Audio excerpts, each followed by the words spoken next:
Hi అండి. అస్సలాము అలైకుం. ఎలా ఉన్నారు అందరూ? బాగున్నారా అండి? తిన్నారా? ఆహ్, నేను ఎందుకు చెప్తున్నానబ్బా? ఏందబ్బా ఈమె చెప్తుంది అంత అవసరమా అని మీరేమైనా అనుకుంటారేమో. కానీ నా పెయిన్ అండి. నా పెయిన్ ఏందంటే, నా పెయిన్ అలా ఉన్నింది. అంటే నా సిట్యుయేషన్ అలా అయింది. అంటే నేను కోవిడ్ వద్దు, కోవిడ్ నుంచి వచ్చేసాను. అక్కడ కోవిడ్‌లో వద్దు, నేను చేయకూడదు. అంటే వాళ్ళు ఆపరేషన్ చెప్పారు కదా! కోవిడ్‌లో ఆపరేషన్ చేయించుకోవాలని చెప్పారు కదా! అది డాక్టర్లు ఏమంటే ఆపరేషన్ చెప్పారు. ఇక్కడ కోవిడ్‌లో కూడా చెప్పారు. నేను ఇక్కడ కోవిడ్‌లో చేసుకోను. ఇండియాకి పోయి చేసుకుంటా అని చెప్పిన తర్వాత, ఇండియాకి పోయిన తర్వాత వాళ్ళేం చెప్పారు, వద్దు ఆపరేషన్ చేసుకుంటే నువ్వు ఎక్కడికి పోలేవు. నువ్వు పని చేయకూడదు. ఇంకా ఒక సంవత్సరం అయినా నువ్వు రిలాక్స్ అవ్వాలి. పని చేయకూడదు అని చెప్పారు.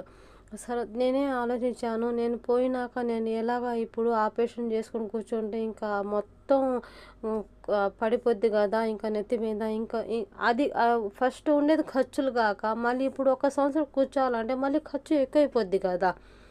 ఎలాగ అనుకుని నేను ఒక నిర్ణయం తీసుకున్నాను నేను. నేను డాక్టర్ పోయేసాను, తిరిగాను, మొత్తం చేశాను. ఆడ కూడా ఆపరేషన్‌కి, మెడికల్‌కి మొత్తం పాస్ అయ్యాను. ప్రతీదీ కూడా ఏం లేదు బాగుంది. జస్ట్ ఒక ఆపరేషనే అయిపోద్దిలే అని చెప్పారు.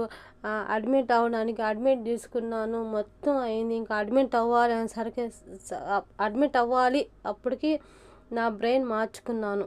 ఇప్పుడు నేను ఇక్కడ కూర్చుంటే నన్ను చూసేదెవరు? నన్ను నేను నేనుగా ఇప్పుడు నిలబడాలి. నేను ఎట్టా నిలబడాలి? అయ్యో! అని నేను ఆలోచించాను. డాక్టర్లు చెప్తే అలా అన్నారు. సరే ఒకవేళ ఆపరేషన్ చేసుకుంటాను. చేసేటప్పుడు లేకపోతే ఒకవేళ ప్రాబ్లమ్ అవుద్ది. మళ్ళీ దాన్ని డబుల్ అయితే దానికి ఎలాగా? అది కూడా ఆలోచించాను. అబ్బా! ఏందబ్బా ఇలాగా వద్దులే అనుకుని మళ్ళీ డాక్టర్‌కి పోయేసి మేడం నాకు ఒక 3 సంవత్సరాలు, ఒక 5 సంవత్సరాలు కొంచెం టైం ఇవ్వండి. తర్వాత నేను ఆపరేషన్ చేసుకుంటాను అంటే, లేదు అది నీ నీలో ఉంది. అంతే నువ్వు స్ట్రాంగ్‌గా ఉండగలవు, ఉంటావు. నువ్వు స్ట్రాంగ్‌గా నీ ఇష్టం. నువ్వు ఆపరేషన్ చేసుకొని లేదు మొత్తం నీ మీదే వదిలేస్తున్నా. నాకు సంబంధం లేదు.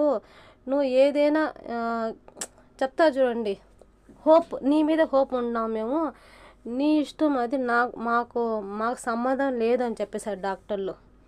అది డాక్టర్ ఆమె మాకు సంబంధం లేదు. ఏదైనా కూడా నేను గట్టిగా ఏదైనా ప్రయత్నిస్తానంటే నీ ఇష్టం. 3 సంవత్సరాలైనా ఒక 5 సంవత్సరాలైనా పర్వాలేదని వాళ్ళ దగ్గర పర్మిషన్ తీసుకొని నేను వచ్చాను. ఒక 2 సంవత్సరాలకైనా ఒక 5 సంవత్సరాలకైనా అప్పుడు ఆపరేషన్ చేసుకుందాం అని.